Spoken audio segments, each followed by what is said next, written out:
말씀 신약성경 누가복음 12장입니다.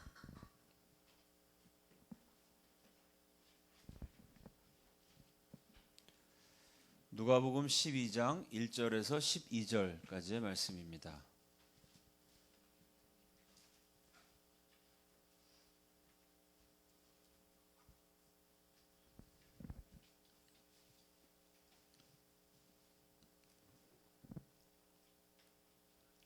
누가복음 12장 1절에서 12절입니다.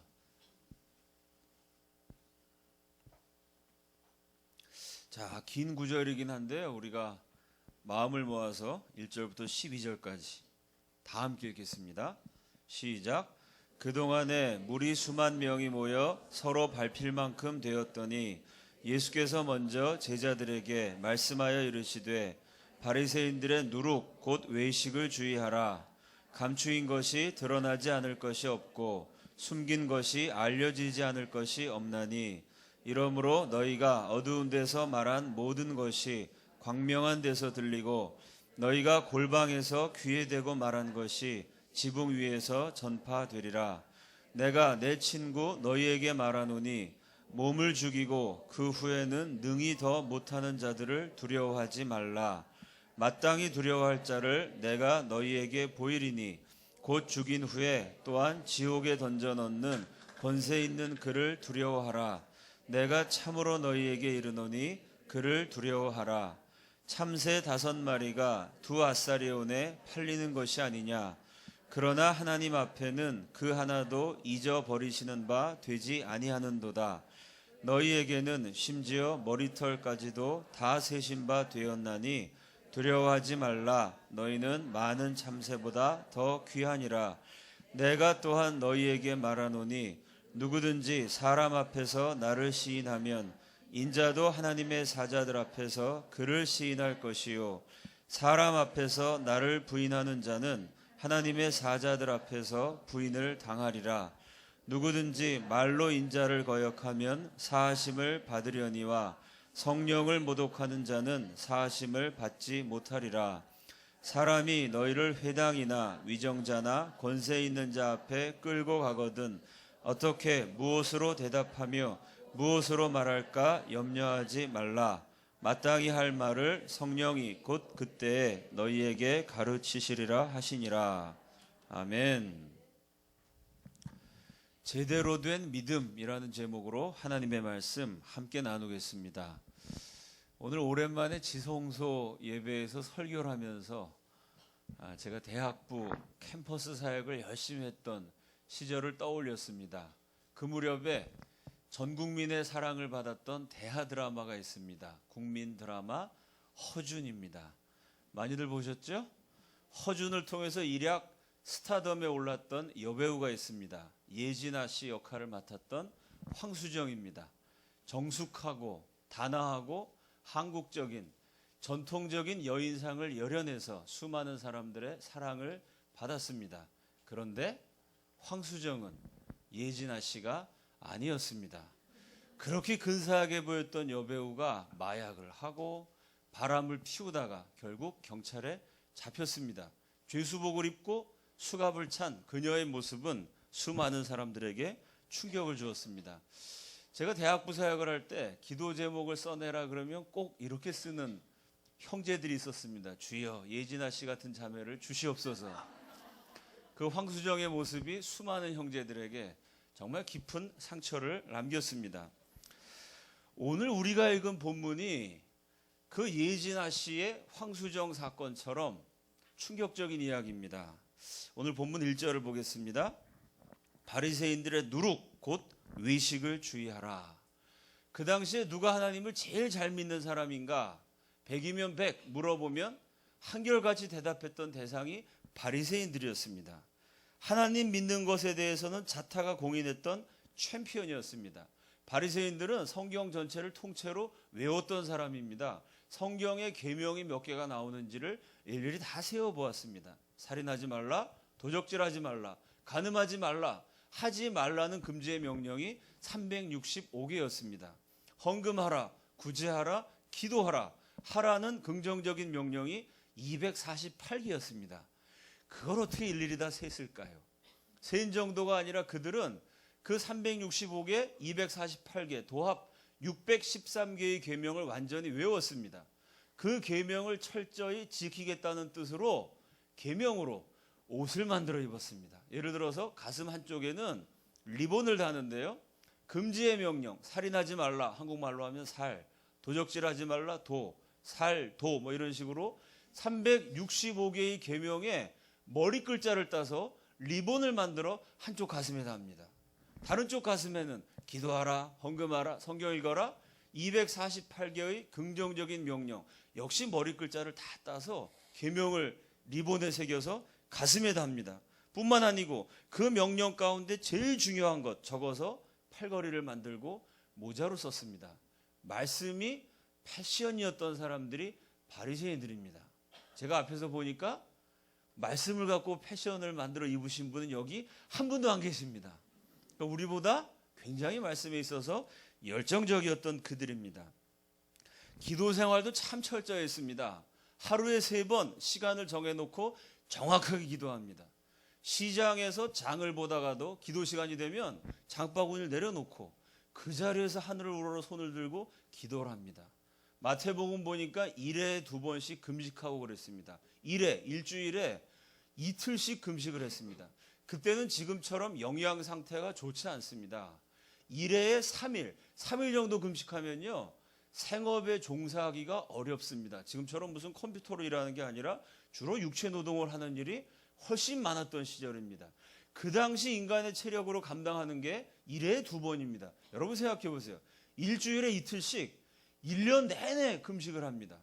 52주를 금식합니다. 이게 보통 참 위대한 일이 아니죠. 이 성경을 읽고 설교를 준비하면서 가만히 생각해 보니까 제가 정확하게 1회에 2번 정도 야식을 먹습니다. 참 바리새인처럼 나도 1회에 2번 금식했으면 오늘날 내 몸매가 정말 이 지경이 되지는 않았을 텐데 성경 읽으면서 내가 바리새인만도 못하는구나. 참 회개를 많이 했습니다. 말씀과 기도뿐만이 아니라 헌금에도 철저했습니다. 마태복음에 보니까 채소와 박하와 회양의 11조를 드렸다 그랬습니다.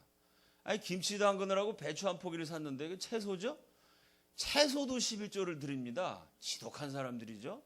정말 목사 입장에서는 얼마나 예쁜 교인인지 모릅니다.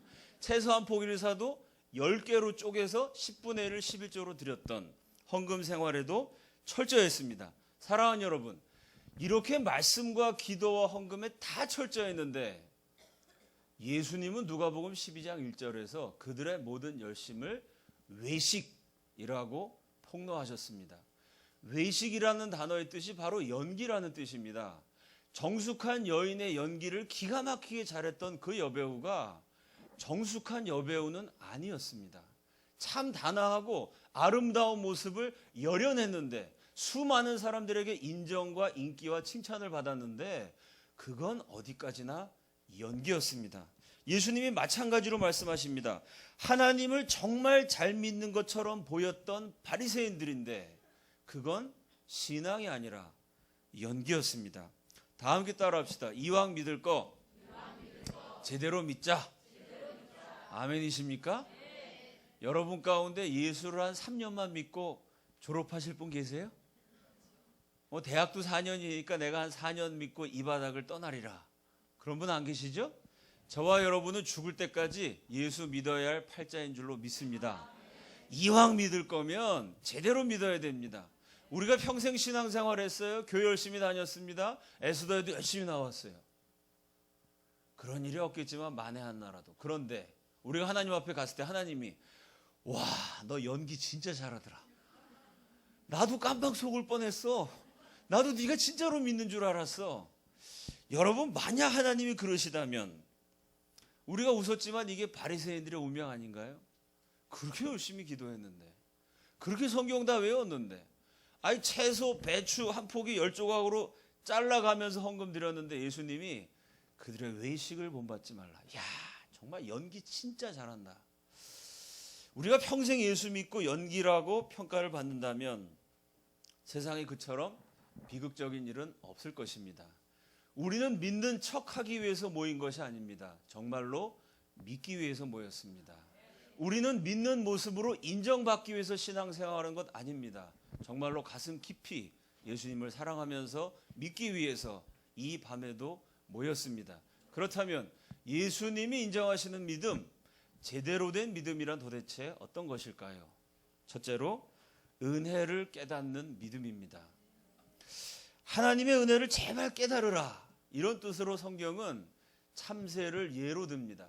성경에 참새 시리즈가 두 군데 나옵니다. 한 곳은 마태복음 10장 29절입니다.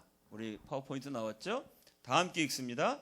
참새 두 마리가 한 아사리온에 팔리는 것이 아니냐. 참새는 그 당시에 가장 값이 싼 고기였습니다. 부자들은 값비싼 소고기를 먹었고 아주 가난한 사람들은 정육점에서 파는 고기 가운데 제일 값이 싼 참새 한 마리를 이거 뭐 고기로 구워 먹어봐야 이 고기가 얼마나 나오겠어요. 그 제일 싸구려 고기였던 육류였던 참새 고기를 먹었습니다. 예루살렘 시장에서 1아사리온, 아사리온이 화폐 단위죠. 영어로 말하면 1달러, 1아사리온을 내면 참새 두 마리를 살 수 있었습니다. 이게 마태복음의 기록입니다.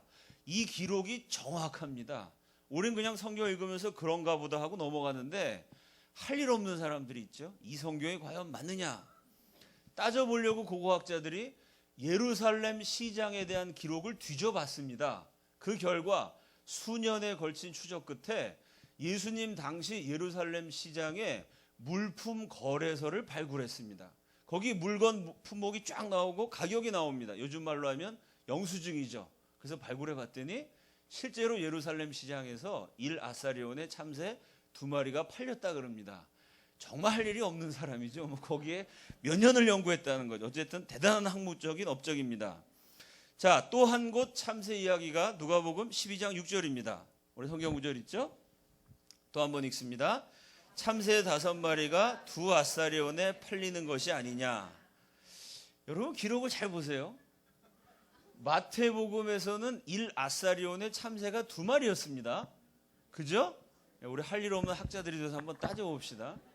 1아사리온의 참새가 2마리면 2아사리온의 참새가 몇 마리여야 합니까? 네. 제 질문이 어려우세요? 대답이 좀 여러 가지가 나오네. 너무 밤에 모이니까 조금 뇌세포가 이렇게 좀 반쯤 가수면 상태로 들어가셨나요? 1아사리온의 참새가 2마리면 2아사리온에는 4마리입니다. 그죠? 근데 누가복음에는 5마리라 그랬어요. 어느 할 일 없는 학자가 또 이걸 갖고 시비를 걸었습니다. 이거 갖고 연구해 봤더니 진짜 5마리를 줬대요. 왜 그럴까요? 아시죠? 한 마리는 서비스, 덤으로 주는 거예요. 참새 워낙 값이 싸니까 아이 값싼 참새를 4마리나 사면 한 마리 정도는 덤으로 줍니다. 여러분이 장사하는 분이라면 한번 생각해 봅시다. 지금 누가 2아사리온 내세요. 5마리 팔아야 되는데 4마리는 제값 받고 파는 거고 한 마리는 덤으로 줍니다. 그죠? 그러면 덤으로 주는 참새는 어떤 참새일까요? 예? 어린 시절부터 좀 불우하게 자랐어요. 그죠? 마음의 상처가 많아갖고 발육이 잘 안 됐습니다. 뭐가 참새한테 이런 말 하면 좀 미안하지만 조금 이게 그 먹을 게 없고 좀 체구도 작고 좀 흠이 많이 났어요. 그죠? 이걸 제값 받고 참새 주면은 손님이 화를 내요. 그런 거 그냥 한 마리 장사꾼이 뭐 제가 서비스로 드립니다. 생색을 내면서 덤으로 줍니다. 그죠? 참새 5마리 가운데 4마리는 제값을 받을 만큼 통통하고 건강하고 비교적 유복하게 자란 참새예요. 요 한 마리는 참 인생이 기구한, 인생이 아니죠. 참새의 생애가 뭐가 불쌍해 갖고 좀 이렇게 좀 미안한 얘기지만 떨어지는 참새입니다. 자, 이 본문을 해석하는데 덤으로 산 참새 한 마리, 그 한 마리가 중요한 열쇠가 됩니다. 자, 그 다음 마태복음 10장 29절을 봅시다. 자, 참새가 이렇게 팔린다고 얘기했고 그 다음 뭐라고 말씀하셨는지 다 함께 읽습니다. 그러나 너희 아버지께서 허락하지 아니하시면 그 하나도 땅에 떨어지지 아니하리라. 그 참새 한 마리도 하나님이 허락하셔야 땅에 떨어진다는 얘기야. 땅에 떨어진다는 얘기는 뭐냐면 참새가 날아가다가 땅에 갑자기 뚝 떨어집니다. 왜 떨어지냐면 이 땅바닥에 보니까 먼지구덩이에 막 벌레 같은 게 기어가요. 그거를 쪼아 먹기 위해서 참새가 날아가다가 착륙을 하죠. 그리고 그 벌레를 쪼아 먹으려고 깡총깡총 뛰어다닙니다. 이 떨어진다라는 헬라어 동사가 가리키는 게 참새가 땅바닥에 착륙해서 깡총깡총 뛰어다니며 벌레를 쪼아먹는 모양. 그게 이제 밖에서 보면 날아가다 뚝 떨어지는 거죠. 그 얘기입니다. 자, 누가복음 12장 6절 또 한번 읽습니다. 그러나 하나님 앞에는 그 하나도 잊어버리시는 바 되지 아니하는도다. 요 두 문장을 가만히 살펴보면요, 5마리 참새 가운데 어떤 한 마리를 가리켰습니다. 그래서 하나님이 하나도 땅에 떨어지지 아니하리라. 그냥 하나가 아니라 그 하나 그랬어요. 그 하나. 이게 마태복음 얘기입니다.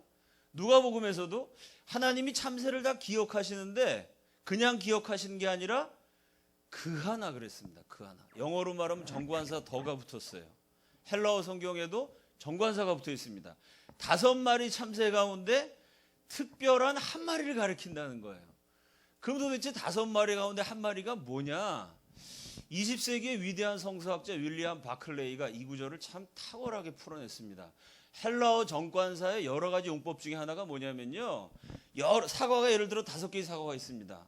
그러면 그 하나, 이러면 어떤 사과냐면 멍든 사과예요.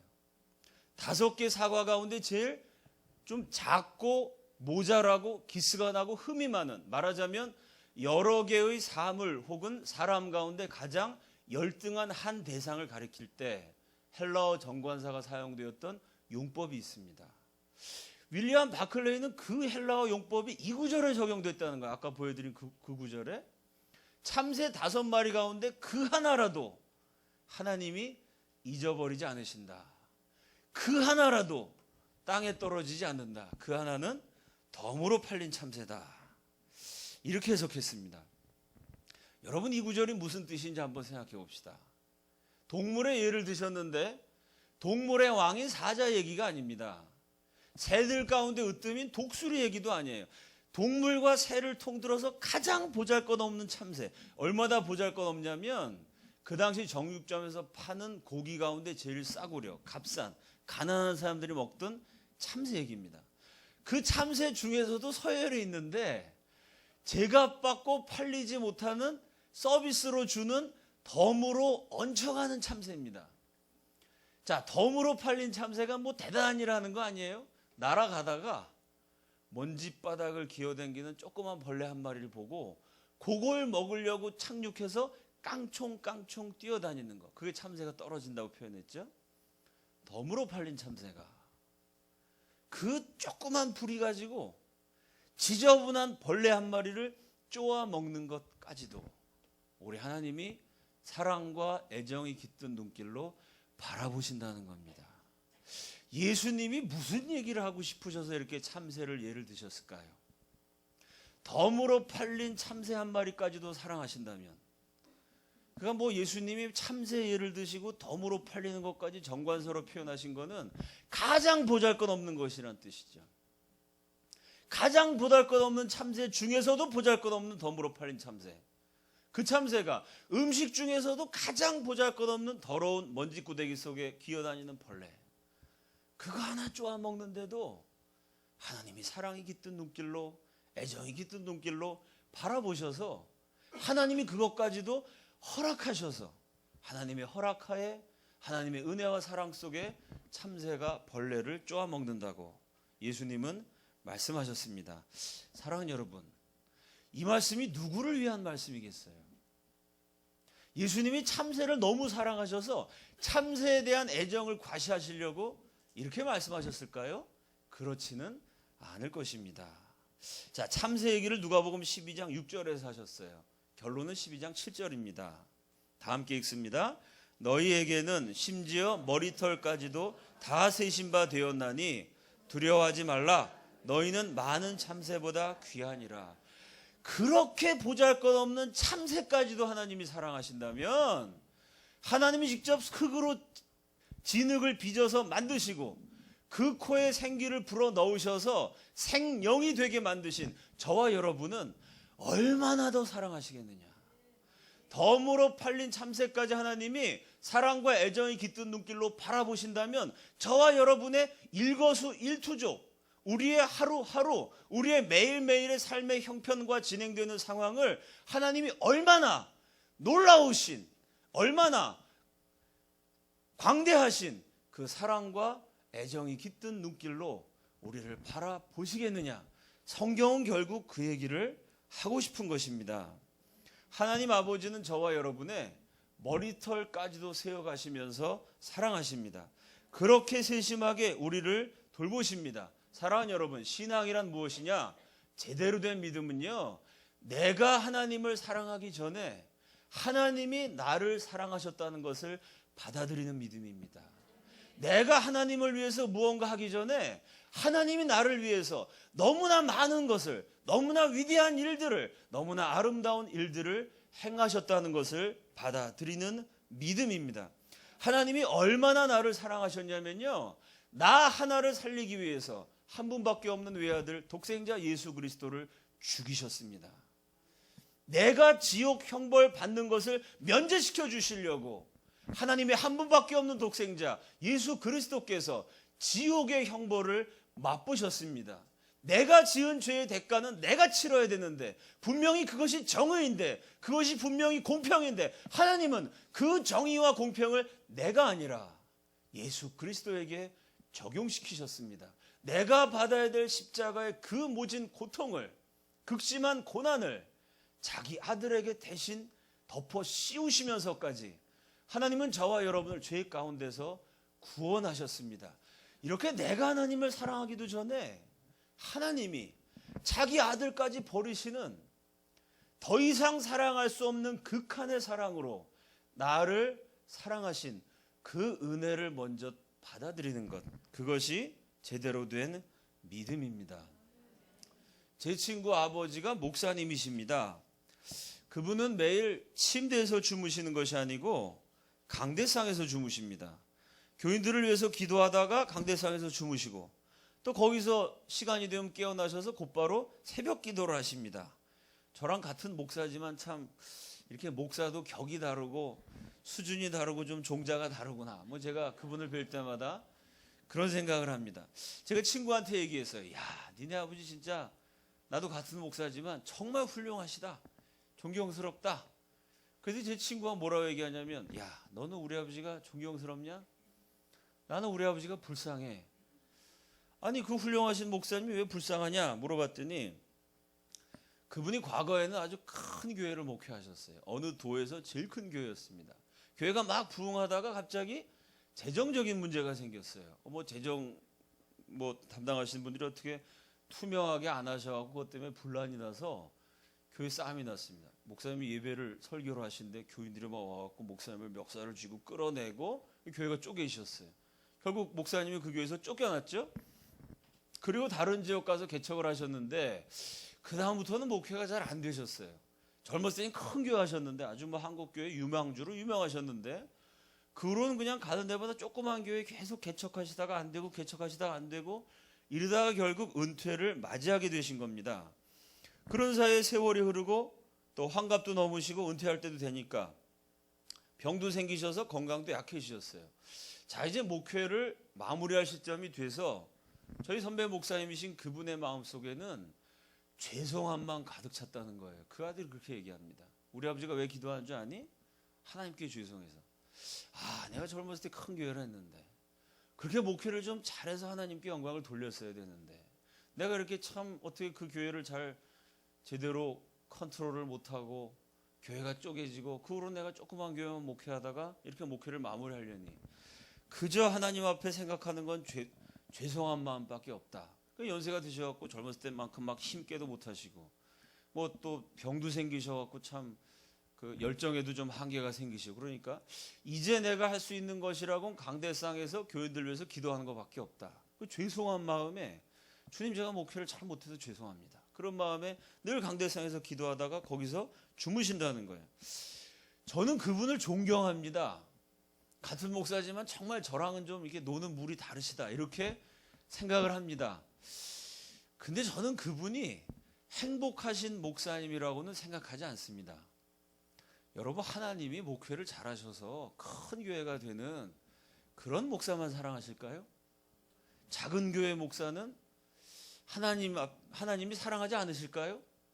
그래서 작은 교회 목사는 평생 주님 앞에 죄송해야만 하는 걸까요? 평신도를 예를 들어 봅시다. 뭔가를 잘해가지고 좋은 대학 턱 붙고 대학 졸업한 다음에 근사한 직장 그냥 한 번에 들어가갖고 돈도 많이 벌고 그래야 여러분 하나님께 영광을 돌릴까요? 뭐 교회 무슨 일 있으면 헌금도 큰 돈 팍 내고 뭐 어디 가든지 리더가 돼갖고 누가 봐도 삐까뻔쩍하고 야, 참 저 예수 잘 믿고 저 사람 사회적으로 성공했다. 뭐 한국교회 간증이란 게 되게 그런 거 아닙니까? 내가 뭐 기도했더니 뭐 우리 아들이 서울대를 가고 한국교회인들 밤낮 새벽마다 기도하는 게 그런 거 아닌가요? 돈 버는 거, 좋은 대학 가는 거, 성공하는 거. 사랑하는 여러분, 평신도 입장에서 얘기해 보면 그렇게 하는 것마다 잘 되고 돈도 잘 벌고 유명해져서 명성을 떨치고 그거는 하나님께 영광 돌리는 거고, 이건 뭐 대학 들어갈 때부터 힘들더니 이건 뭐 취직도 시원치 않고 그냥 근근히 살아가는, 그렇게 돈 못 벌고 성공 못한 사람은 그 하나님께 영광이 안 되는 것이고 하나님이 사랑하시지 않으실까요? 저는 절대로 그것은 아니라고 생각합니다.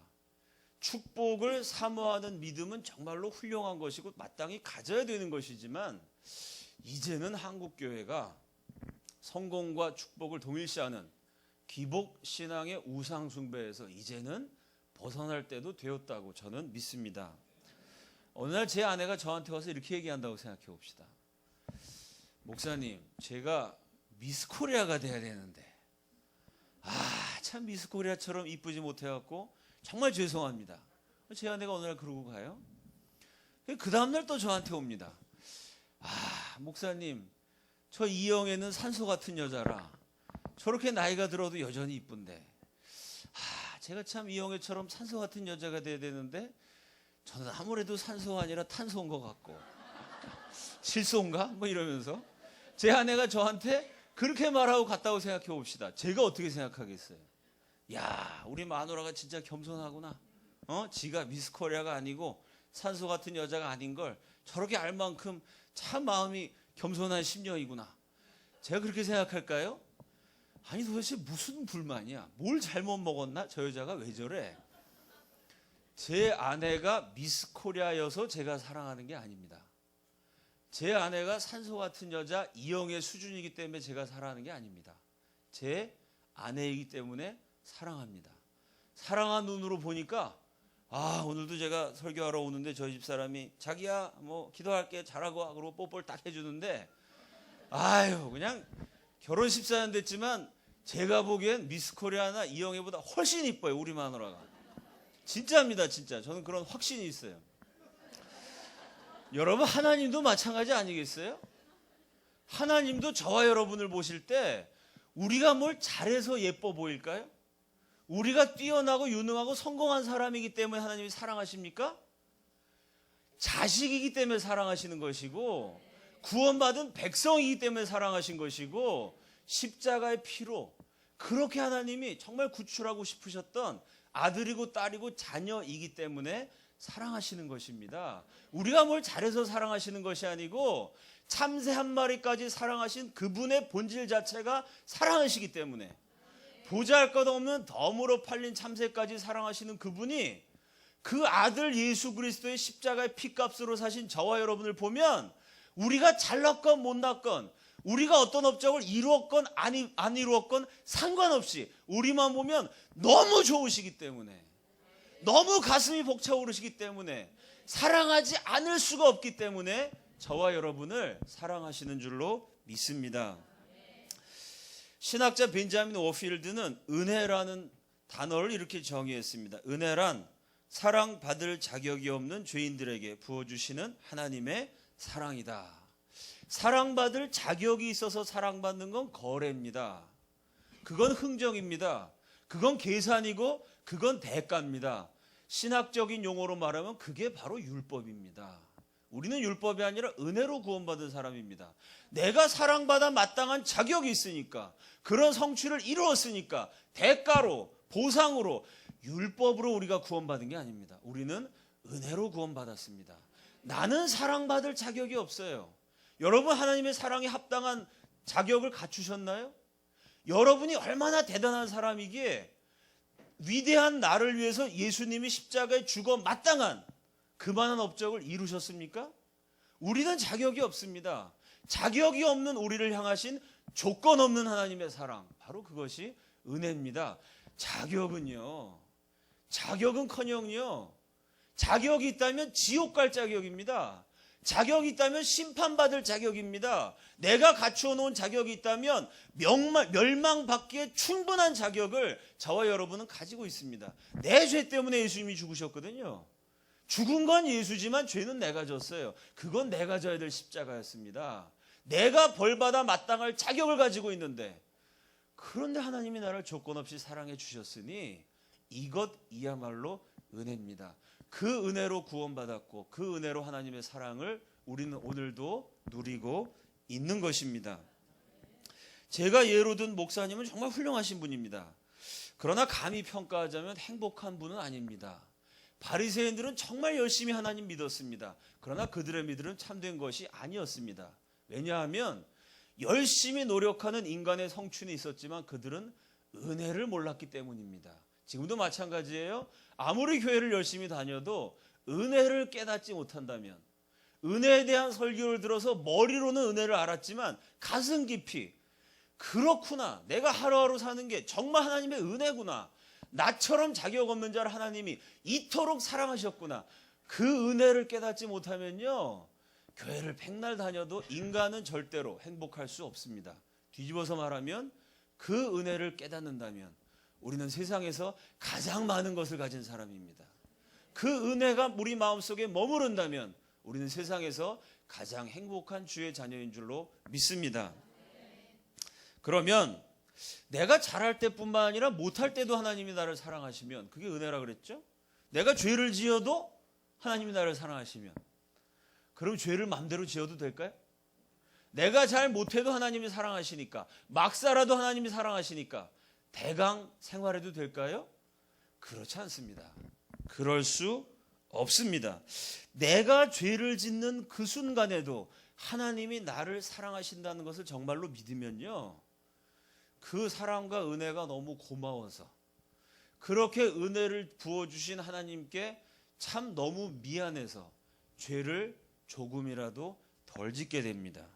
내가 엉망진창인데도 하나님이 나를 사랑해 주시는 그 은혜를 정말로 깨달으면, 엉망진창인데도 사랑해 주시는 그 은혜가 너무나 감사워서 엉망진창인 내 삶을 조금이라도 향상시키려고 노력하게 됩니다. 로마서 6장 1절과 2절 말씀입니다. 다 함께 읽습니다.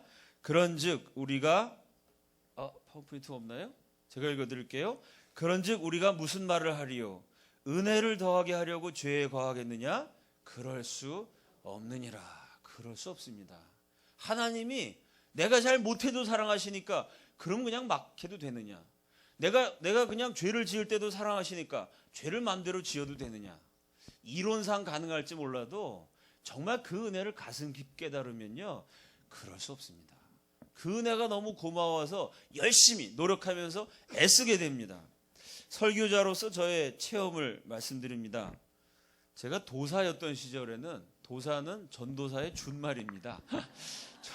도사였던 시절에는 설교를 한번 하고 나면 정말 지옥과 천당을 오갔습니다. 어떨 때 내가 생각해도 정말 설교를 너무 잘했다고 생각할 때가 있어요.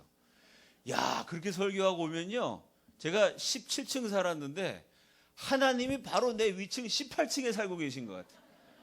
하나님하고 한층 이웃지간이야. 바로 하나님 다음 끝발이 저인 것 같아.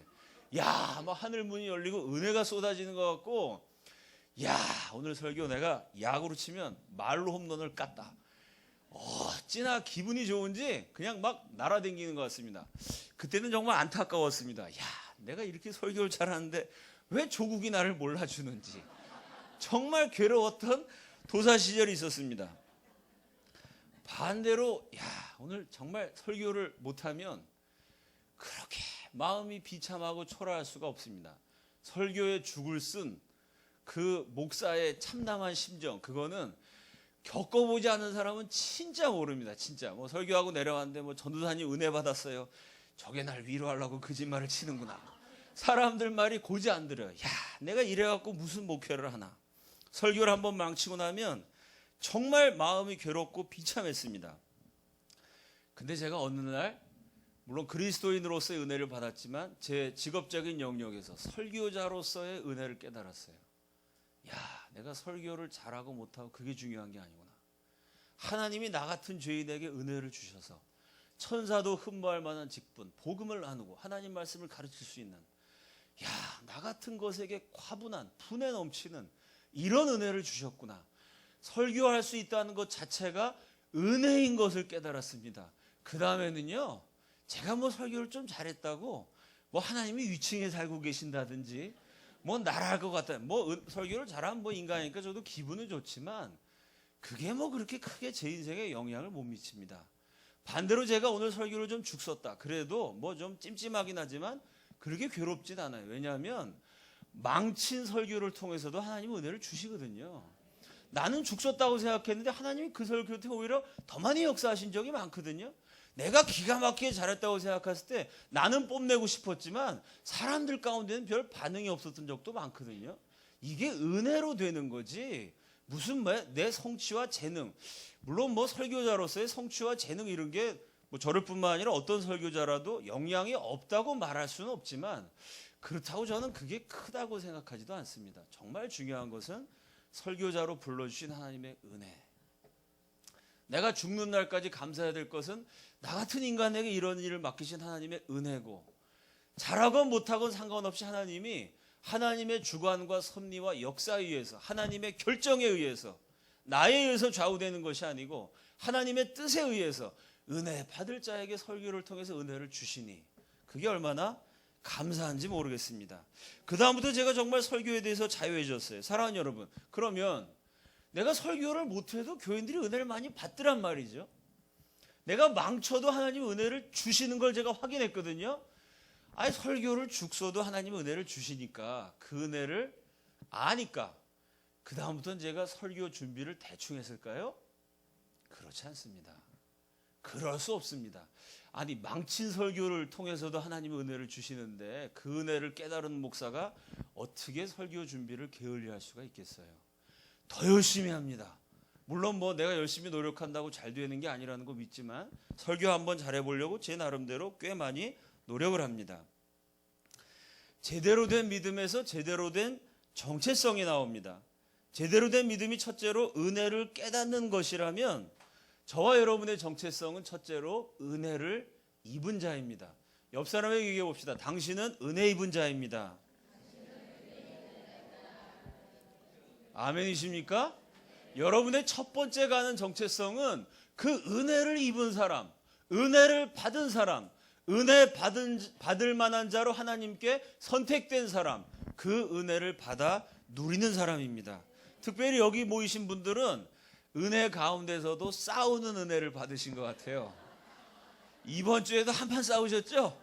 뭐 KBS 앞에 가가지고 그 여기 에스더에 자주 오신 어느 집사님이 전화하셨는데 뭐 자기도 막 데모하다 그때 뭐 몸싸움이 났다면서요.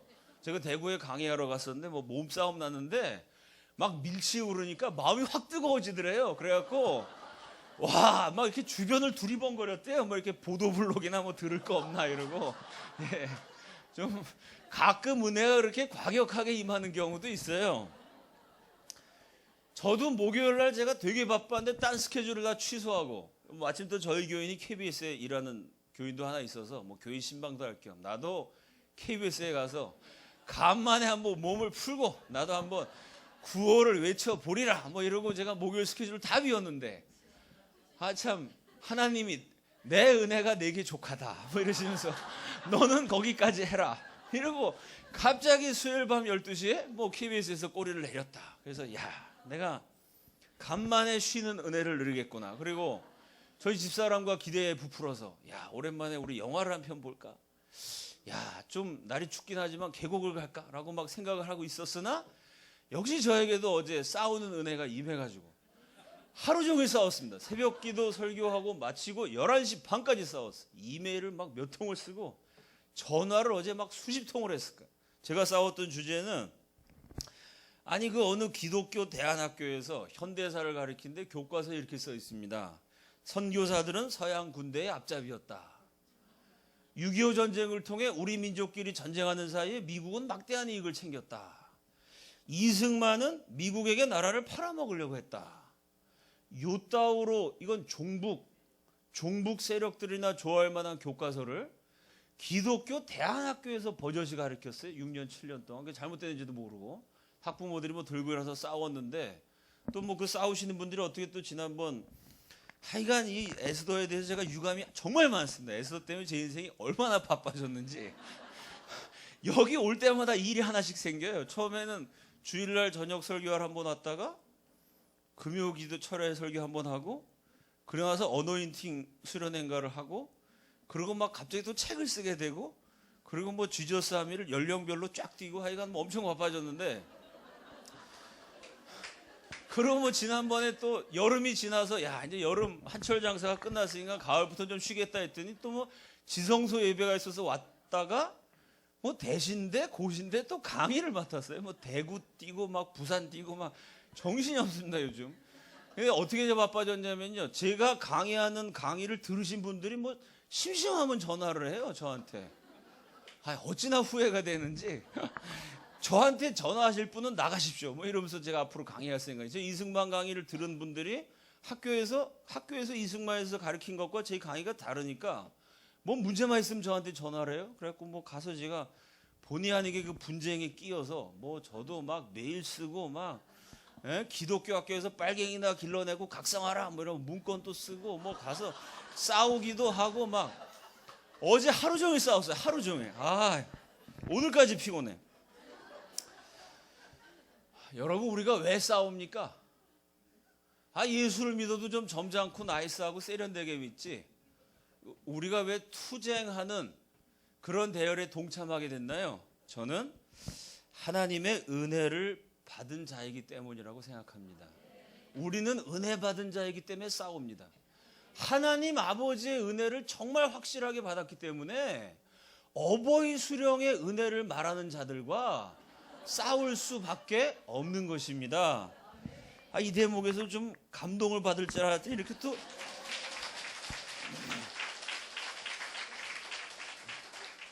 그러니까 역시 그 설교는 제가 하는 게 아니라니까. 이게 하나님의 은혜라니까. 하나님 아버지의 은혜를 믿는 우리가 어떻게 어버이 수령 은혜를 얘기하는 그 자들을 그냥 내버려 둘 수가 있겠어요. 하나님이 이 세상을 지으셨습니다. 기가 막히게 아름답게 지으셨어요. 정말 눈부시게 찬란한 세상입니다.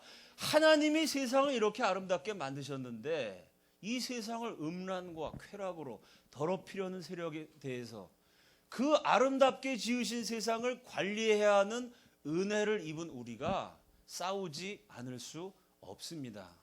하나님이 사람을 지으셨어요. 남자와 여자를 지으셨습니다. 사람 지어놓고 얼마나 좋으셨는지 보시기에 심히 좋다고 그러셨습니다.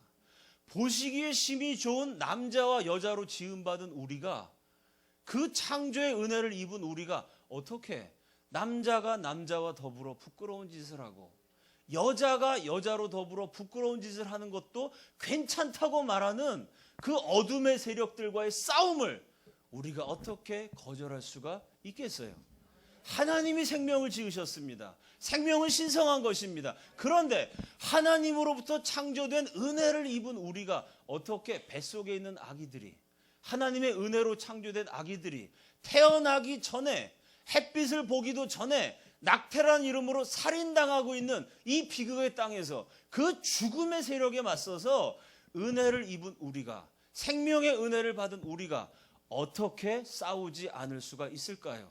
사랑하는 여러분, 우리가 왜 싸웁니까? 왜 투쟁을 합니까? 증오하기 때문이 아닙니다. 미워서 싸우는 게 아닙니다. 우리 싸움의 근원은, 우리 싸움의 이유는 은혜인 줄로 믿습니다. 하나님의 은혜를 입은 사람으로서 그 은혜에 합당하게 살아갈 수밖에 없기 때문에 은혜 입은 자로서 우리는 이 땅에서 싸울 수밖에 없습니다. 뭐 내가 싸운다고 정의를 이룹니까? 정의를 이루기 위해서 싸우나요?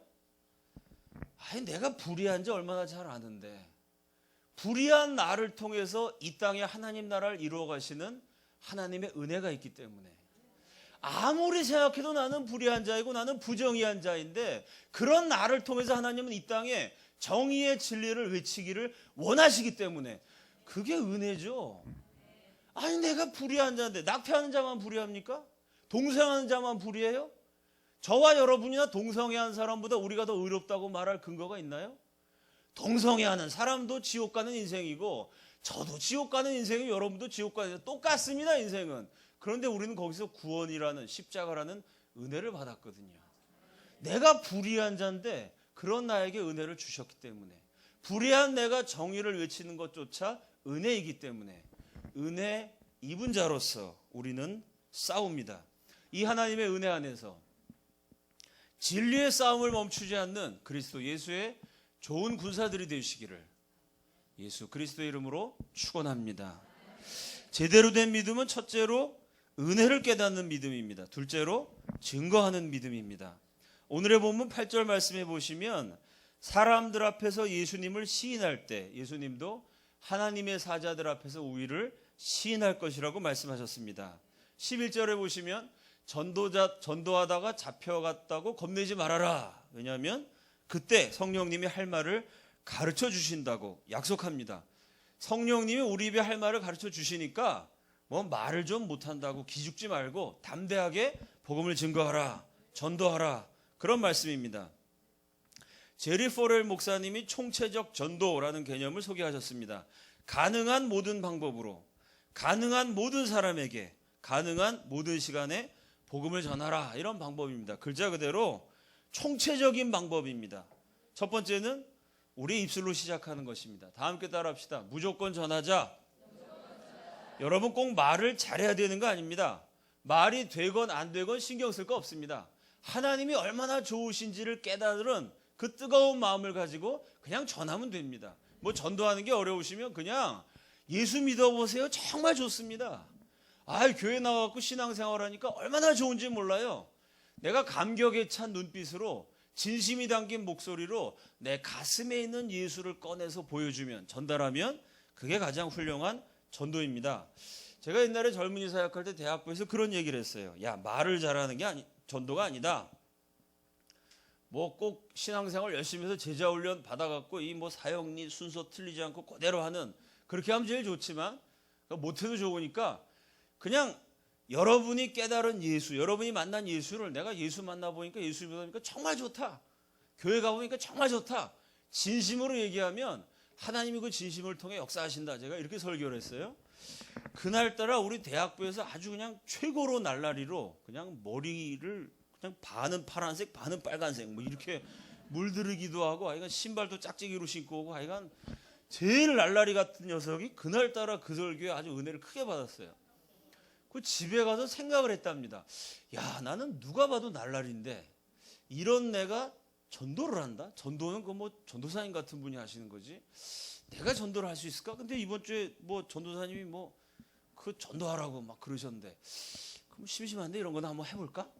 이렇게 생각을 하고 있었는데 갑자기 전화벨이 울렸다는 거예요. 받았더니 몇 년 동안 연락이 끊어졌던 중학교 동창생이 그 생각으로 했는데 갑자기 전화를 했어. 그런데 그 친구가 뭐라 그랬냐면, 야, 나 지금 심심해 죽겠는데 뭐 재밌는 거 없냐? 나 지금 할 일 없어. 근데 이 친구가 뭐라고 전도했냐면은, 야, 그 할 일 없는 애들이 교회 나오는 거거든. 너 심심하면 교회나 나와라. 뭐 이렇게 전도를 했다는 거예요. 그 지가 할 일 없어서 교회 나오니까 정말 진심으로 전한 거죠. 야, 할 일 없는 애들이 교회 나오는 거야. 그랬더니 그 친구가 전화를 받고, 그래, 나 할 일 없는데 교회나 나갈까? 그래서 그 다음 주에 교회에 왔어요, 실제로. 세교우들을 막 소개하는데, 뭐 오늘 에스더에서도 이렇게 막 하던데, 환영합니다 뭐 이러고 뭐 소개하는데, 세교우 자매가 딱 앞에서 소개를 하려는데 갑자기 이 녀석이 앞에서 막 뛰어나요. 저 뒤에 있다가 맨날 예배 시간에 맨 뒤에 앉았다가 막 끝나고 셀 모임 시간에 맨날 뭐 영화 가고 뭐 술 먹으러 가고 뭐 이러던 놈인데, 그날따라 막 소개하는 시간에 앞으로 확 뛰어나오더니 사회자 마이크를 딱 잡더니 이렇게 얘기하는 거예요. 여러분이 아시다시피 저는 날라리입니다. 500명이 일제히 아멘 그래요. 아멘. 야, 내가 얼마나 웃었는지 그때. 500명이 갑자기 아멘. 제가 여러분 다 아시다시피 날라리인데, 지난주에 이호 전도사님이 뭐 그냥 전도가 어려운 게 아니고 진심으로 말하면 된다 그래갖고, 여러분 제가 진짜 진심으로 말했습니다. 할 일 없으면 교회나 나와라. 이랬더니 얘가 오늘 교회 나왔다고 할렐루야 이러고 들어갔어요, 그 친구가. 그래서 그 다음부터 그 자매 별명이 할 일 없는 자매예요. 어느 날 제가 제자 훈련을 해야 되는데 이거 수강 신청을 받았는데 강사들을 준비해놨는데 요 놈들이 방학이라고 뭐 놀러 간다고 제자훈련 인원이 적어요. 요것들 어떻게 꼬셔갖고 제자훈련을 받게 하지? 그 생각을 제가 한참 하면서 교회 복도를 지나가는데 웬 여학생 하나가 전생 안녕하세요 저한테 인사를 해요. 이름은 귀여워. 너 할 일 없는 자매지? 야, 너 요즘도 할 일 없냐? 그때 할 일이 없대. 야, 너 할 일 없으면 제자훈련 받아. 제자훈련. 대학부의 모든 제자훈련에 다 참가했어요. 할 일이 없어가지고. 수련회를 앞두고 막 밤새워 일을 하는데 뭐 명찰을 막 몇백 개씩 만들어야 되잖아요. 일손이 딸려요. 이거 일할 사람 없는데 누구 없어? 얘기하다가 그 할 일 없는 자매. 걔 요즘도 할 일 없나? 걔한테 전화해봐. 전화했더니 할 일이 없대요. 그때도. 대학부의 모든 사역에 다 참가했어요. 1년이 지난 데면 대학부에서 가장 헌신적인 리더가 됐습니다. 모든 모임에 다 참석하고 모든 성경 공부 제자 훈련을 다 받았어요. 제가 미국 갔다가 왔더니 그 친구가 막 서울 지구 캠퍼스 전체 대표가 돼가지고 전설적인 인물이었어요. 전설적인 인물. 정말 할 일이 없는 나머지 4년 내내 대학부의 모든 프로그램에 다 참가한 출석률 100%의 위대한 리더. 야, 참 그렇게 진심으로 전하니까 그 날라리가 전했는데도 하나님이 그런 방법으로 역사를 하시더라고요. 우리 앞에 우리 교인 예정자매가 앉아 계신데 지난번에 우리 예정자매가 금요기도회 때 한번 간증을 했죠. 우리 예정자매를 제자훈련 시켰던 분이 박 선생이라는 분입니다. 예정자매 구출하는 일에 저랑 같이 뭐 인원도 하고 동역했던 분입니다. 북한 동포들한테 목숨을 걸고 복음을 증거하시는 분이에요. 제가 그분 얘기를 많이 듣고 우리 예정자매 구출하는 문제 때문에 이렇게 막 이렇게 저렇게 의논을 하다가 그분을 한번 만나게 됐어요. 제가 그분을 뵙고 깜짝 놀랐습니다. 머리에 가발을 쓰고 오셨어요. 그 머리가 이제 다 빠지신 거죠. 얘기를 들어봤더니 암으로 사형 선고를 받은 지 10년 넘게 지나셨어요. 그러니까 의사의 말씀에 의하면 돌아가셨어도 벌써 돌아가셨어야 되는 분입니다. 그런 분이 지금 북한 땅에서 만주에서 탈북자들에게 복음 증거하고 또 이 만주 지역을 방문하는 북한 주민들한테 복음을 증거하는 이거 정말 목숨 내놓고 하는 일이죠. 이 건강한 사람도 건장한 젊은 사람도 하기 어려운 걸 암 걸리신 연세 드신 분이 참 항암 치료를 받아가면서 그런 일을 하고 계세요. 목소리가 이게 음성 변조한 것처럼 이상하게 들려요. 암세포가 성대를 건드려가지고 이제 목소리가 다 망가지신 거죠. 그 제가 그분께 여쭤봤습니다. 몸도 성치 않으신데 어떻게 이런 위험한 일을 하십니까? 그랬더니 그분이 북한 주민 전도하는 일에 뛰어든 그 간증을 저한테 들려주셨습니다. 그분이 중국에 계신데 하나님 자꾸 부담을 주시더래요. 북한 사람 전도해라. 북한 주민에게 복음을 증거해야 된다. 하나님 저는 암도 걸렸고 지금 몸도 너무 아프고 힘든데 제가 어떻게 하나요? 이게 정말 하나님의 뜻인가요? 기도하고 있는데 갑자기 누가 문을 두들기더래요. 근데 20대에 북한 젊은이 두 사람이 그 집을 찾아온 거예요. 선교사님 계신 데까지. 북한에서 출발해서 이 만주에 선교사님 계신 도시에 그 집까지 찾아온 거예요. 어떻게 왔냐 그랬더니 두만강을 헤엄쳐 건너가지고 3일 밤낮을 걸어서 수소문에서 이거 완전히 한강에서 반을 찾은 거죠. 두만강을 건너서 3일을 걸어서 북한 젊은이가 이 선교사님을 찾아왔다는 거예요. 왜 찾아왔냐 그랬더니 궁금해서 찾아왔대. 알고 싶어서 찾아왔대. 뭐가 궁금하냐고 물었더니 두 젊은이가 이렇게 대답하더래요. 예수가 도대체 누굽니까? 예수가 누구이길래 그 예수를 정말 알고 싶어서 이게 친구끼리 의논했대. 북한에는 예수가 누군지 가르쳐줄 사람이 없으니까 중국 가보자. 그래서 두만강을 건넜다는 거예요. 뭐 먹고 살기 위해서 굶주림에 지쳐서 되게 탈북을 하죠. 예수가 누군지 알고 싶어서 두만강을 건넜다는 거예요. 그리고 3일을 왜 걸어갔느냐. 그 큰 도시에 가면 예수에 대해서 알려줄 사람이 있지 않을까? 그래서 도시까지 3일 걸어갔다는 거예요. 두 젊은이가. 선교사님 깜짝 놀래갖고 도대체 예수라는 이름 어디서 들었느냐 물어봤더니요. 이 두 청년의 친척이 중국에 있는 조선족이에요. 그 친척이 비자 받으면 북한 땅 방문할 수 있죠. 가난하게 사니까 중국 사는 친척이 와서 늘 먹을 거, 뭐 이렇게 휴대폰 같은 거, 좋은 거, 돈 주고 갔다는 거예요. 가까운 친척이 고모쯤 되시는 분인데, 근데 그분이 오셔갖고 돈도 주고 며칠 머무르다가 마지막 날 떠나시면서 주위를 이렇게 두리번 거리더니 갑자기 손을 탁 잡더래요. 그 눈에 눈물이 탁 고이셔갖고 한마디. 너 예수 믿어야 돼. 이 한마디를 딱 던지고 갑자기 줄을 두리번거리더니 막 뛰어서 도망치더래. 북한에서 그 예수 믿으라고 그랬더니 큰일 나죠. 그러니까 이 친척이 와갖고 며칠 머무르면서 야, 내 조카들한테 예수를 전해야 되는데 예수를 전해야 되는데 부담 갖다가 못 하시다가 마지막 날 떠나기 전에 손 꼭 잡고 눈물을 흘리면서 너 예수 믿어야 돼. 예수. 절규하듯이 한마디를 하고 도망쳐 갔다는 거야. 우리 고모가 돌았구나 이렇게 생각했대요. 아니 북한 땅에서 예수 말하면 목이 달아나는 판인데 별 미친 소리를 다 하네. 이랬는데 그 청년이 하루가 지나고 이틀이 지나고 3일이 지나도 그 목소리가 자꾸 맴돌아요. 잠자다가도 문득문득해요. 너 예수 믿어야 돼. 와, 그 피 맺힌 것 같은 절규에 가까운 예수 믿어야 돼. 울부짖음에 가까운 한마디가 계속 귀에 들리더래요. 그 친구한테 얘기했대요. 야, 우리 고모가 너 예수 믿어야 돼. 그러는데 와, 내가 소름이 돋았어. 그 얘기를 하니까 그 친구도 나도 소름이 돋네. 그 예수가 도대체 누구냐? 예수가 누구이길래 예수 믿는다고 그러고 성경책 갖고 있다면 그 자리에서 때려서 죽이는데 저하고 이렇게 연결됐던 그 탈북자 한 분이 북한의 성경책 갖고 하면 이제 큰일 나지 않습니까? 이 수첩 같은 데다가 성경 구절을 잔뜩 써서 갖고 왔는데 이 검문당했고 걸렸어요. 그래갖고 이제 두들겨 맞기 시작했는데 어떻게 때리냐면요. 전 뭐 끌려가면 재판도 받고 그럴 줄 알았는데 그게 아니더라고요. 그 자리에서 때리다가 기절한 걸 계속 때려갖고 죽었어요. 그냥 4시간을 계속 때려갖고 숨이 끊어질 때까지 때리더라고요. 그렇게 죽는 경우도 있더라고요. 예수 믿다가 발각이 되면 성경책 갖고 있다가. 아니 그런 나라인데 아니 예수를 믿으면 그렇게 죽는 건데 근데 우리 고모가 너 예수 믿어야 돼. 아니 어쩌자고 목숨을 걸고 저런 소리를 했을까? 도대체 예수가 누구이길래? 예수가 얼마나 중요하길래? 그게 궁금해가지고 그걸 알고 싶어서 그래서 두 젊은이가 두만강을 건너뛰는 거예요. 그리고 3일을 걸어왔대요. 그리고 어떻게 사람들한테 물었는데 신기하고 희한하게도 주님 제가 북한 동포를 전도하라는 사명감을 자꾸 느끼게 해주시는데 이 일을 정말 제가 해야 합니까? 이게 하나님 뜻인가요? 저는 암 걸렸는데요. 저는 지금 죽어가고 있는데 저는 못하겠는데요. 라고 기도하던 선교사님 앞에 딱 나타났어요. 와, 이게 진짜 아닙니까? 이게 진짜로 하나님이 살아계시다는 증거입니다. 동시에 이게 진짜로 예수를 증거할 때 하나님이 역사하신다는 증거입니다.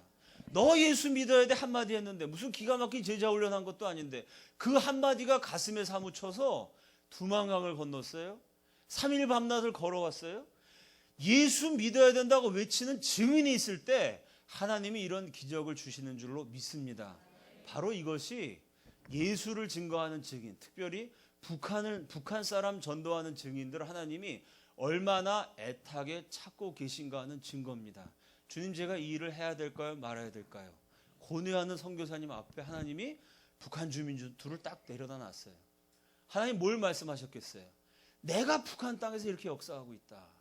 내가 지금 일하고 있다. 내가 일하는 이 현장에 너도 같이 오지 않겠니? 그 선교사님 그 두 북한 청년을 보니까 할 말이 없으시더래요. 그때부터 지금까지 한 10여 년 계속해서 목숨을 내걸고 그 북한 주민들 전도하는 중요한 사역을 하고 계십니다. 예수님을 증거하는 증인이 있을 때 하나님의 역사가 일어납니다.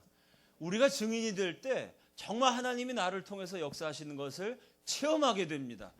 모든 사람들에게 열방을 향하여 증인되는 게 다 중요한데 제 경험을 이렇게 돌이켜보면 정말 저 얼어붙은 우상숭배의 땅 북한 사람들 전도하는 것, 탈북자들 도와주는 것 하나님이 정말 그 일을 기뻐하시는구나 저는 느낄 수 있는 기회가 참 많았습니다.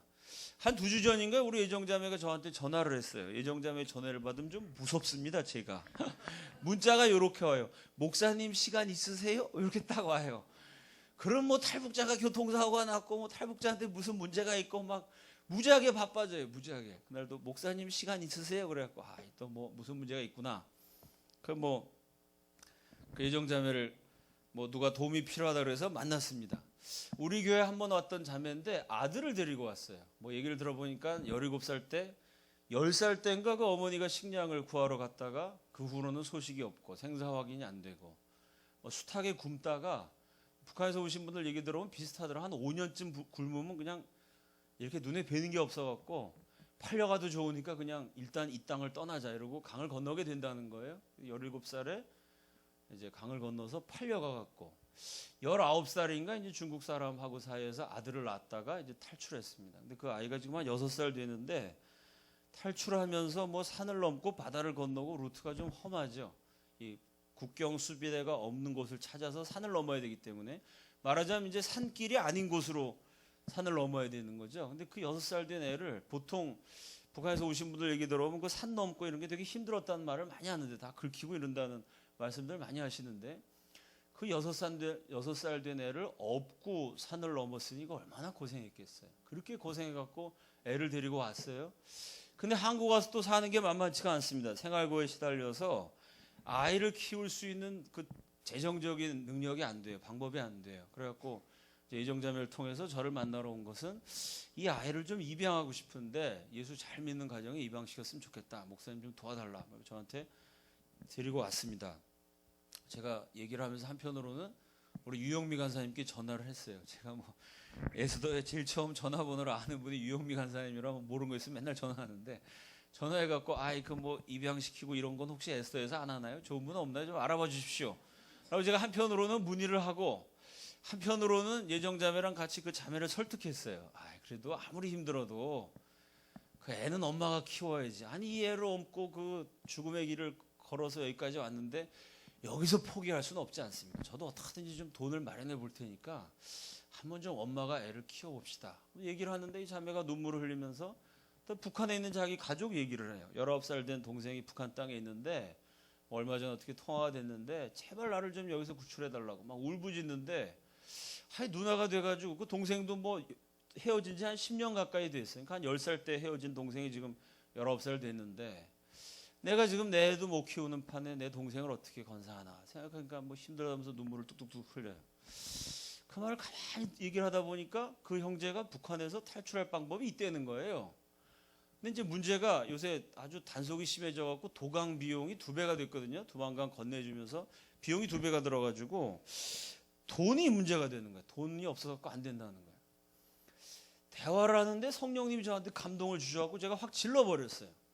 일단 애도 입양시키지 말고 키워봅시다. 그리고 동생하고 통화가 되면은 일단 탈출을 하라고. 탈출할 길이 있으면 그럼 한국 땅에 안전하게 한국 땅에만 오면 내가 돈은 어떻게 하든지 해결을 해줄 테니까 뭐 하나님이 역사하시면 될 거니까 그 한번 해보자고. 근데 또 우리 믿음 좋은 예정자만 옆에서 딱 확신을 주면서 하나님이 허락하시면 될 거야 뭐 이러더라고요. 막 무슨 거의 무슨 이렇게 뭐 그 수녀님이나 뭐 여자 목사님 말씀하시는 것 같아. 막 제가 딱 예정자 목소리 들으면서 맞다 하나님 허락하시면 된다. 저도 확신이 들어갖고 돈은 걱정하지 말고 해봅시다. 이러고 돌아와서 기도할 때 제 심령이 제일 가난해지죠. 이거 뭐 돈도 없는데 해보자 막 멋있게 딱 얘기하고 집에 와갖고 주여 어찌하오리까. 그리고 제가 돈을 딱 계산해봤어요. 지금 내가 갖고 있는 돈으로 구출하고 애 키우고 양육비하고 하면 얼마 필요할 것 같아. 딱 300만 원 정도가 모자라요. 요새 도강 비용 많이 비싸지고 또 뭐 제가 탈북자 돕는 이런저런 거 딴 거에 돈 쓰는 게 있어서 300만 원이 모자라. 기도했습니다. 하나님 300만 원만 결제해 주십시오. 하나님께 간절히 기도했어요. 여러분 제가 이렇게 하나님께 돈 달라고 기도하고 3일 만에 제 통장에 얼마가 꽂혔을까요? 예? 예? 예? 정확하게 3,350만 원이 들어왔어요. 저 2년째 이런 일을 겪고 있습니다. 어떤 분이 저한테 돈을 보내셨냐면요. 하나님 300만 원만 결제해 주십시오. 주야 기도하고 있는데 22년 전에 기숙사에서 저랑 한 방을 썼던 선배가 22년 만에 저한테 전화를 하셨어요. 이 말이 됩니까? 22년 만에 저한테 전화를 하셨어요. 이호 목사, 오늘 갑자기 어떤 분이 탈북자들을 뭐 돕는 일에 헌금을 하겠다고 그러시는데 그분이 저를 어떻게 아셨냐면 이것도 사실 지저스 아미 때문에 지저스 아미 때 오셔갖고 제 설교를 듣고 그분이 깜짝 놀라갖고 아니 저놈이 22년 전에 나랑 이러고 와서 인사하면서 전화번호 주고받았거든요. 그러면서 뭐 얘기하다가 뭐 북한에 대한 얘기도 하고 그분도 북한 선교 열심히 하신 분이니까 어떤 분이 나한테 전화를 해갖고 탈북자를 돕겠다 그러는데 하나님이 갑자기 그 이호 목사가 생각나게 하시대. 왜 그런지 모르겠어. 그래갖고 연결이 됐어요. 서울에 있는 후배가 갑자기 전화했습니다. 제가 먼저 전화 한 건도 없어요. 형님, 그 제가 차를 사려고 우리 와이프 몰래 차가 지금 그 친구가 있는데 스포츠카를 뭐 외제차를 사겠다고 한번 샀다가 와이프가 뭐 당장 처분 안 하면 이혼이다 이래갖고 한번 판 전과가 있는데 다시 자기가 몰래 차를 사려고 돈을 몰래 모으고 있었다는 거예요. 근데 왠지 차를 딱 사려고 돈 적금을 넣는데 딱 돈을 은행으로 인터넷 베킹 하려고 그러는데 왠지 차를 사면은 나 혼자 기쁘지만 이거로 탈북자를 구출하면 하나님이 기뻐하시지 않으실까? 이래갖고 저한테 형님 뭐 좋은 일에 써주십시오 그러더니 뭐라 그러냐면 형님 제가 요새 알다시피 스트레스 엄청 많이 받았는데 이거 뭐 탈북자 구출해주면 하나님이 기뻐하시겠지 그랬더니 이상하게 제가 마음이 기쁘고 부담이 없네요. 하나님 뜻인가 봐요. 쓰세요. 이러고 저한테 돈을 보냈습니다. 전라도에 있는 사업가가 갑자기 전화를 했어요. 목사님 제가 사업을 하고 돈을 엄청 많이 벌었는데 이제 뭐 돈 버는 거 지겨워갖고 사업을 접었는데 갑자기 하나님이 사업을 다시 하라 그러셔갖고 너는 사업 다시 해서 돈 버는 거 같고 북한 선교나 열심히 해라. 갑자기 그런 부담을 주셨는데 어떻게 뭐 연결해 보니까 누가 이호 목사님 전화번호 가르쳐 주던데요. 뭐 탈북자 도우시나요? 뭐 이러면서 잘 모른다고 잘 모르는 목사한테 몇백만 원을 보냈어요. 이 말이 안 되는 일이죠. 분당에서 일주일에 한 번씩 나라와 민족을 위해서 기도하는 평신도 그룹이 있습니다. 뭐 제가 우연히 알게 됐는데 거기 장로님 뭐 집사님 이런 분들이 있는데 갑자기 저한테 전화해갖고 왠지 뭐 목사님한테 헌금을 드려야 될 것 같아요. 내가 되게 빈해 보였는지 내가 되게 뭐 좀 없어 보였는지 뭐 갑자기 저한테 헌금하겠다는 거예요. 그리고 제가 어제 오늘 사이에 저한테 막 전국에서 지금 돈벼락을 맞아갖고 돈이 쏟아져 들어오는데 이거 신기하네요. 그래서 제가 북한 형제 하나 구출하려고 하는데 헌금 좀 하시죠. 얘기했더니 그 집사님 뭐라 그러시냐면 전화기로 얘기하는데 지금 목사님 얘기를 듣는데 갑자기 막 소름이 돋네요. 이래가지고요. 내가 아는 분도 있고 모르는 분도 있습니다. 자주 연락했던 분도 있고 정말 오랜만에 연락한 사람도 있고 처음 전화를 받은 분도 있습니다. 서울, 성남, 대전, 광주, 춘천 곳곳에서 제가 3일 하나님 300만 원만 결제해 주십시오. 기도했는데 3,350만 원이 들어왔어요. 내가 뭐 탈북자 도와달라고 광고 낸 것도 아니고 부탁한 것도 없는데 어떻게 알았는지 그걸 다 아시고 저한테 헌금을 보내주셨어요. 제가 어안이 벙벙했습니다. 3,300만 원이 들어오니까 좀 무서워지더라고요, 사람이. 하나님 진짜 살아계시는구나. 똑바로 살아야지. 하나님이 다 보고 계셨네, 그동안. 이건 내가 정말 조심해서 앞으로 행동 거지를 바르게 해야 되겠다. 뭐 이러면서 그동안 쌓인 모든 죄를 일거에 다 회개하고. 하나님이 은혜를 확 주시면 무서워집니다. 사람이 진짜 무서워져요. 하나님 진짜 살아계셔서 은혜 주셨는데 내가 해도 너무했구나. 뭐 이러면서 갑자기 돈을 많이 보내주셔서 제가 또 그걸 놓고 기도했어요. 하나님 300만 원이 필요한데 3,350만 원 보내주셨으니 이걸 도대체 어디에 써야 됩니까? 기도했는데 또 일주일 만에 지난주에 갑자기 뭐 우리 교회 예고도 없이 탈북자들이 우르르 왔어요. 저랑 탈북자 사역을 같이 하는 우리 예정자매 구출하는데 결정적인 역할을 해주신 분이 그 크로싱이라는 영화 여러분 보셨죠? 그 영화 실화잖아요. 그 크로싱 영화 실제 주인공이 저랑 이 일을 같이 하세요. 왜냐하면 제가 탈북자 구출하고 뭐 이렇게 할 때 브로커들이 돈을 부르면 이게 저 사람들이 막 비싸게 부르는 경우도 있고 또 잘 모르니까 그때마다 제가 그분한테 의논하거든요. 그분이 수백 명의 탈북자를 구출하는 일을 실제로 하셨던 분이세요. 제가 이제 그분의 자문을 받아서 그분이 누구누구 구출해 주세요라고 그분이 말씀해 주시면 제가 이제 교인들한테 얘기해서 헌금을 걷고 헌금이 모자라면 제가 삥을 뜯죠. 내놔라 뭐 이래가지고 강제로 교인들한테 뜯어서 돈을 맞춰갖고 사람 구출하고 이런 일을 계속 해왔는데 그분이 뭐 저랑 일은 같이 했는데 갑자기 우리 교회를 그동안 나오지는 않으셨는데 갑자기 오시고 뭐 갑자기 탈북자들 몇 명이 또 새로 왔어요. 대화를 나누는 가운데 뭐 우리 가족이 누가 있는데 어떻게 돼가지고 얘기를 하다 보니까 3,350만 원을 다 쓸 수 있는 구출해야 될 탈북자를 또 하나님이 연결시켜 주셨어요.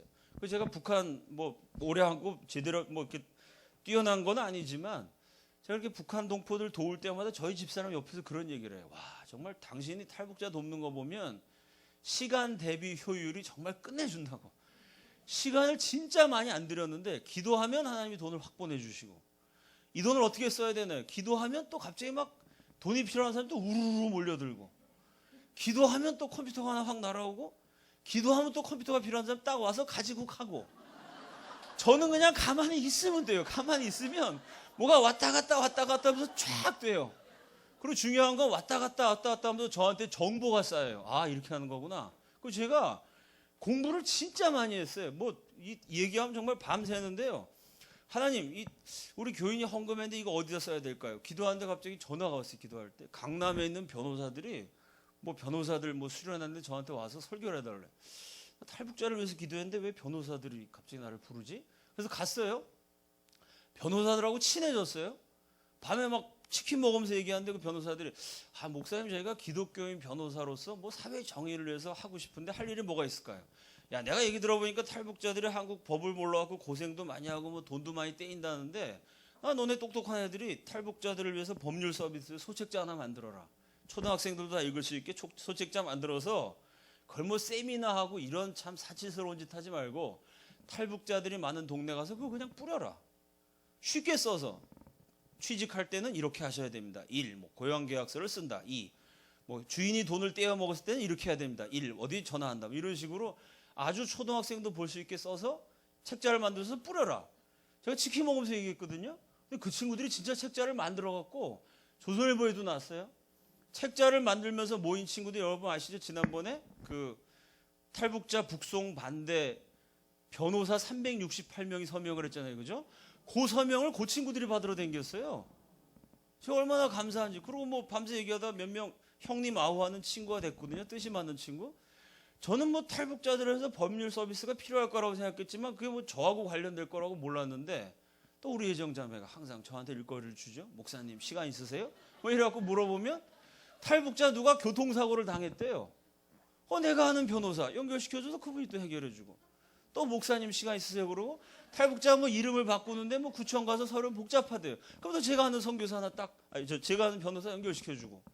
이러니까 하나님이 기도하는데 저는 변호사를 알아두는 게 탈북자 사역에 도움될지를 몰랐는데 변호사랑 친하게 해주시고 사법연수원도 가고 이 친구들하고 어울리다가 뜻이 맞는 동지들이 모이고 그들 통해 일이 축축축축 되는 거예요.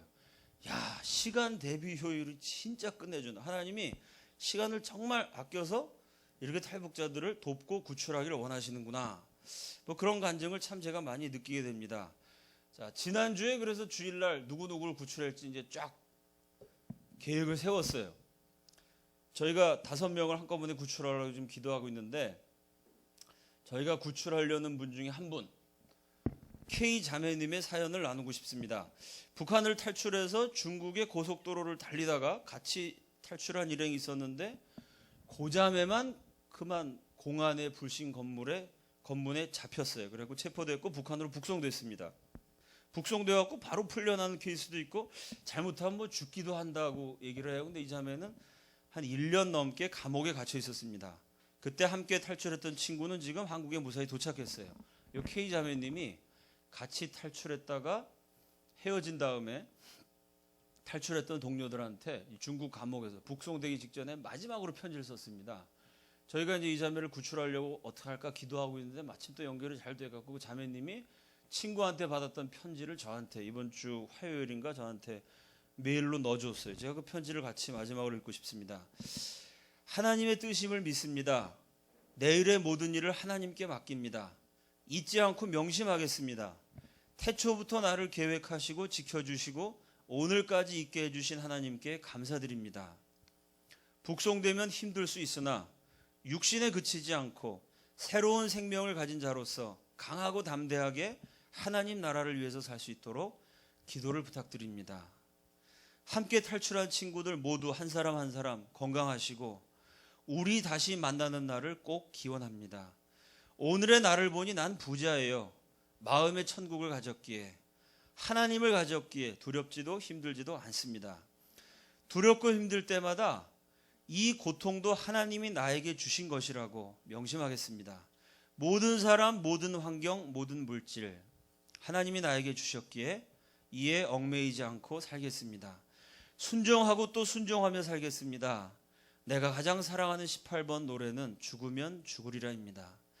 하나님 감사합니다. 매일을 감사하며 살겠습니다. 나의 광야의 길 시작과 끝은 오직 하나님만이 아십니다. 꼭 다시 만나는 날까지 모두 건강하세요. 사랑합니다. 지금 잘못하면 죽을 수 있는 상황입니다. 지옥과도 같은 북한을 탈출해서 중국을 가로질러 가다가 잡혔으니 눈앞에서 희망이 물거품처럼 사라져 버렸습니다. 더 이상 절망하기 어려울 만큼 절망적인 상황입니다. 사랑하는 여러분, 제대로 된 믿음은 이런 밑바닥에서도 증거하는 믿음입니다. 감옥 가기 전에, 북송되기 전에 감옥에서 마지막 친구들에게 쓴 편지, 여기 어디 어두운 단어가 있나요? 오직 증거로만 가득 차 있습니다. 이 자매의 마지막 편지에 하나님 나라, 감사, 순종 이런 단어로 가득 차 있습니다. 제대로 된 믿음은 이렇게 어떠한 상황에서도 내 목숨보다 소중한 하나님의 은혜를 증거하는 것입니다. 다시 한번 말씀드립니다. 제대로 된 믿음에서 제대로 된 정체성이 나옵니다. 제대로 된 믿음은 첫째로 은혜를 깨닫는 믿음입니다. 그래서 제대로 된 그리스도인의 정체성은 첫째로 은혜 입은 자임을 자각하는 것입니다. 제대로 된 믿음은 둘째로 예수 그리스도를 증거하는 것입니다. 그래서 제대로 된 정체성은 둘째로 예수 그리스도를 증거하는 증인이 되는 것입니다. 우리를 끝없이 사랑하시는 하나님 아버지의 증인으로, 나를 대신해서 십자가에 무한고초를 당하신 예수 그리스도의 증인으로, 지금 이 순간에도 내가 넘어져 타락해 죄 짓는 바로 그때에도 내 안에서 말할 수 없는 탄식하심으로 나를 위해 기도하시는 성령님의 증인으로, 삼위일체 하나님의 증인으로 우리는 북한 동포들을 향하여 복음을 증거해야 합니다. 고통당하는 주민들을, 북한의 형제자매들을 구출함으로 북한 체제의 악마성을 폭로해야 합니다. 이 분단된 조국에서 하나님이 저와 여러분을 증인으로 부르셨습니다. 우리가 21세기 한반도의 복음의 증인이요, 역사의 증인이요, 하나님의 증인이요, 진리의 증인인 줄로 믿습니다. 증인된 저와 여러분의 부르짖음으로, 증인으로 부름받은 저와 여러분의 고생과 수고로, 증인으로 세움받은 저와 여러분의 땀방울과 핏방울을 통해서 북한 해방, 자유 통일, 예수 한국의 꿈이, 그 위대한 비전이 우리 생애를 통해서 이 땅에서 실현되기를 주 예수 그리스도의 이름으로 축원합니다. 함께 기도하겠습니다.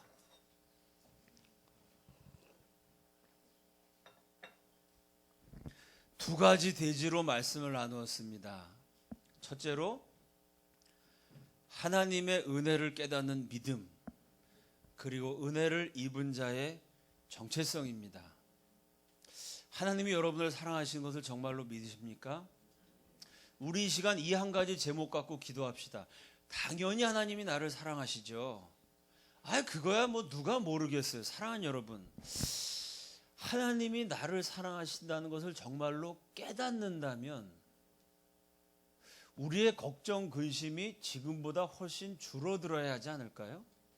하나님이 나를 그렇게 사랑하신다는 걸 뻔히 알면서 한편으로 걱정하고 근심하고 한숨 쉰다면 아는 건 맞는데 깨닫지는 못한 겁니다.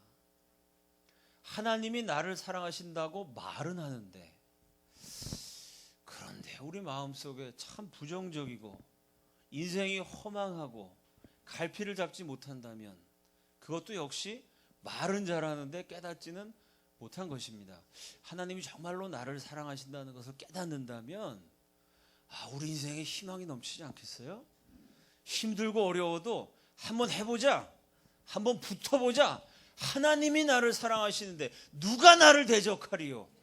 용기 백배하게 되지 않겠습니까? 하나님이 나를 사랑하신다면 우리가 보다 더 싱싱해지고 생생해지지 않겠어요?